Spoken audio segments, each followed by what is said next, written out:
মানে গরমকাল হতো, মানে শীত বলে না আরো বেশি অসুবিধা হচ্ছে, গরম হলে অতটা অসুবিধা হচ্ছে।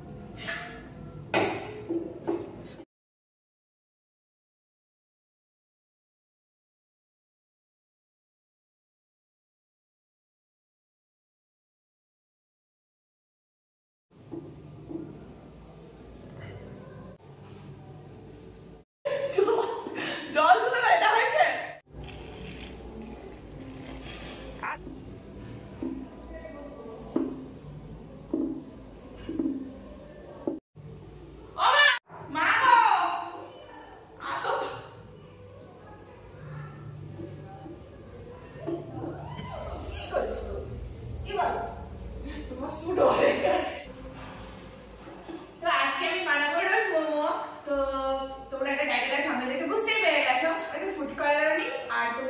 লাল যে কালারটা ওটা তৈরি করার মতো কোনো ইনগ্রেডিয়েন্টসও নেই আমার কাছে, তার জন্য আজকে এমনি কোনো কালার ছাড়াই এমনি রোজ মোমো বানানোর চেষ্টা করবো। মোমো আমি অনেকবারই বানিয়েছি, যেটা আমার ভিডিওতে শেয়ার করা আছে, বাট ফার্স্ট টাইম বানাবো রোজ মোমো। তো চলো তোমাদের সাথে শেয়ার করবো, ফার্স্ট টাইম কিছু বানাচ্ছি সেটা তোমাদের সাথে শেয়ার করবো না হয়।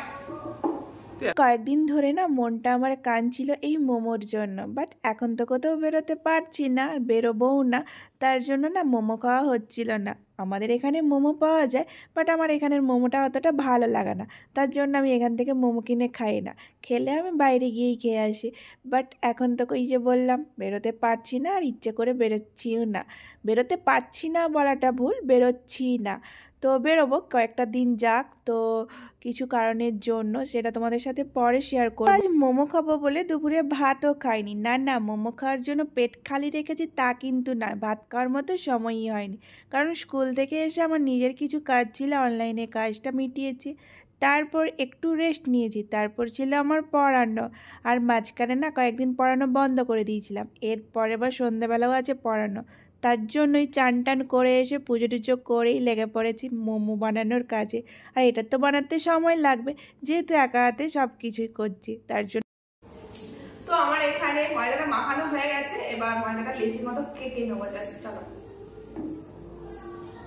তো হ্যাঁ, এবার বলি, মাঝখানে পড়ানো বন্ধ করে দিয়েছিলাম বলে যে সন্ধ্যাবেলা পড়াবো তা কিন্তু না, পড়াবো না বলেই ডিসিশান নিয়েছিলাম, তো স্কুলও করবো না এটাই সিদ্ধান্ত নিয়েছিলাম। তারপরে ভাবলাম না, আমার এটা ভালো লাগে, আর এটার জন্য আমি অন্য একটা জব করতাম সেটাও ছেড়ে দিয়েছি, বাট এটার থেকে কিন্তু সেটাতে স্যালারি বেশি ছিল, বাট এটা আমি ভালোবাসি, ভালো লাগে, তার জন্য এটা আমি করি। আর পড়ানো বন্ধ করে দিয়েছিলাম সেটা অন্য একটা কারণের জন্য, সেই কারণ আর নাই বা তোমাদের সাথে শেয়ার করলাম, কারণ আমি না চাই না ভিডিওর মধ্যেই কোনো কষ্টের কথা বা কোনো দুঃখের কথা থাক বা কোনো কান্না আমার থাক, কারণ কি বলতো, যতই হাসি মুখে থাকি না কেন ভেতরে তো সেই কষ্টটা আছে বা কান্নাটা আছে। সবাই আমাকে দেখছে, আমার মুখটা হাসি করতাম ভিডিওতে, তোমাদের সাথে কথা শেয়ার করতাম, হয়তো কখনো কেঁদে ফেলেছি বা কান্নার ছবি পোস্ট করেছি, এটা নিয়েও আমাকে কথা শুনিয়েছে যে আমি নাকি সিম্প্যাথি নিচ্ছি। তো যাই হোক, সত্যিই উচিত না কান্নার কোনো কিছু পোস্ট করা বা কষ্টের কোনো কিছু পোস্ট করা, কারণ চলো এদিকে মোমো স্টাফিংটা রেডি করে নিই। আর মোমো করব চিকেন মোমো, তার জন্য চিকেনগুলোকে না মিক্সিতে পেস্ট করে নিয়েছি, চিকেনের পিসগুলো বড় বড় ছিল, কারণ মোমো করার কোনো প্ল্যানিং ছিল না আগে থেকে, তার জন্য চিকেনের পিসগুলো বড় বড় করেই কেটে এনেছে, যেমন চিকেনের পিস হয়। তারপর আমি এখানে বাড়িতে ওই মিক্সিতে পেস্ট করে নিয়েছি।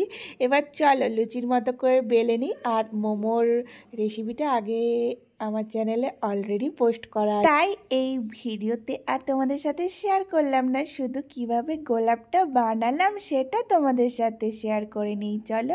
তো ফার্স্টেই লেচিগুলো মানে লুচির মতো করে বেলে নিই চলো আগে।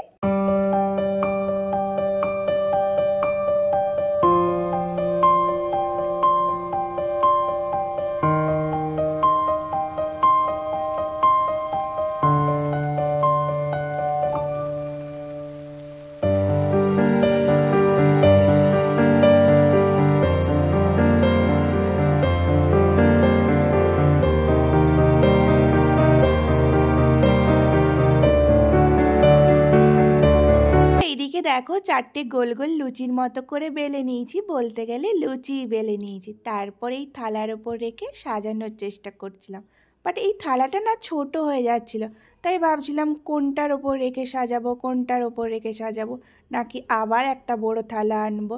তারপর ভাবলাম না, অনেকগুলো জিনিস জড়া করে কোনো লাভ নেই, সেই ধুইতে আমাকেই হবে, তাই না? আমার কি মনে হয় জানো তো, রান্না করা, কাটাকুটি, ভাজাভুজির থেকে না এই ধোয়াধুয়িতে বেশি কষ্ট হয়। বাট আমার রান্না করতে ভালো লাগে সব সময়। ভালো লাগার কাছে এই বাসন ধোয়ার ব্যাপারটা কোনো কষ্টই না, তাও মনে হয়। তাই ভাবলাম এই যে বেলনিটার ওপর রেখে, বেলনি চাটিটার ওপর রেখেই সাজিয়ে নিই। তো চলো এরপর স্টাফিংটা দিয়ে দিই।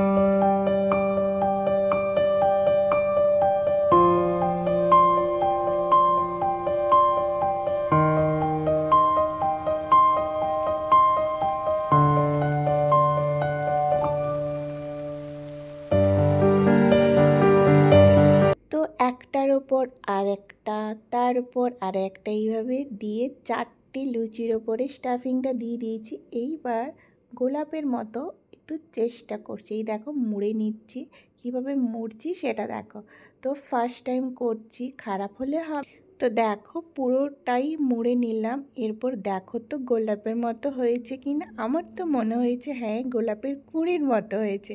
গোলাপ ফুলটা ঠিকভাবে ফোটেনি, মানে ফুলটা ঠিকভাবে এখনও ফোটার সময় হয়নি, তাই না? তো যাই হোক, লাস্টে একটু তেল দিয়ে দিতে হবে, সেটা আমি দেখাচ্ছি। তো আমি একটু ফোটানোর চেষ্টা করছিলাম ফুলটাকে, যদি ফোটে, আর জোর করে তো কোনো কিছু সম্ভব নয়, তো তাও চেষ্টা করছি। বাটিতে করে একটু তেল নিয়ে চলে এলাম, কারণ তেল নিয়ে বসা হয়নি, তার জন্য আবার উঠে যেতে হলো, কারণ তেল দিয়ে লাস্টে ওইটা একটু ভালো করে মুড়ে নেব, যাতে না খুলে যায় আর কি, নাহলে সেদ্ধ করার সময় হয়তো খুলে যেতে পারে। তো দেখো ফাইনালি 4টে গোলাপ আমার হয়ে গেছে। এই যে দেখো একটা গোলাপ ফুটেছে, বাকিগুলো গোলাপের কুঁড়ি হয়ে আছে। তো কেমন লাগছে গোলাপগুলো কমেন্ট করে জানাবে কিন্তু, আমার তো বেশ ভালোই লাগে। আমাদের আগে যেটা দেখালাম ওটা স্টিম করার আগে, আর এটা স্টিম করার পরে, দেখো পার্থক্য কিছু বুঝতে পারছো? কিছুই পার্থক্য নেই, বাট খাওয়ার সময় বোঝা যাবে। তো যাই হোক, লাস্টে কয়েকটা এখনও ছিল করার জন্য, মানে লুচি পড়েছিল আর কি, তার মধ্যে স্টাফিং দিয়ে এমনি মোমো করে নিচ্ছিলাম। তো চলো পুরো মোমো টোমো করে একদম তোমাদের সামনে আসি।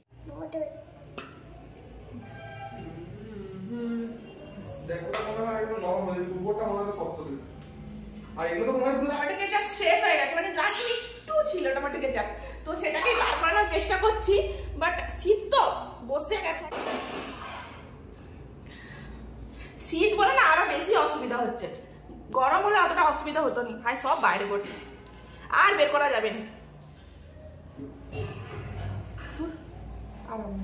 ঝেড়ে ঝুড়ে ওইটুকু সস পেয়েছি, তো দেখো দিয়ে দিয়েছি গোলাপের ওপরে।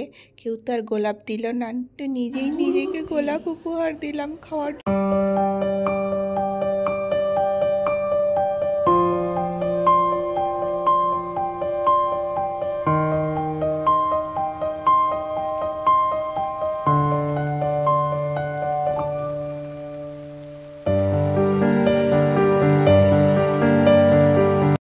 তো দেখো নিজের জন্য নিজেই রোজ বানিয়েছি আর নিজেই রোজটা খাচ্ছি। রোজ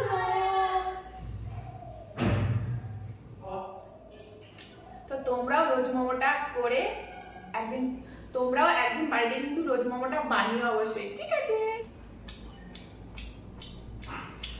ওর চলু যা কাটিয়ে দিবি চলে দেখা। এটাকে পুরোটা খেয়া দেখো কেমন ভাই চলে এটা আলাদা কি আছে, কি শুধু মুড়া খেয়া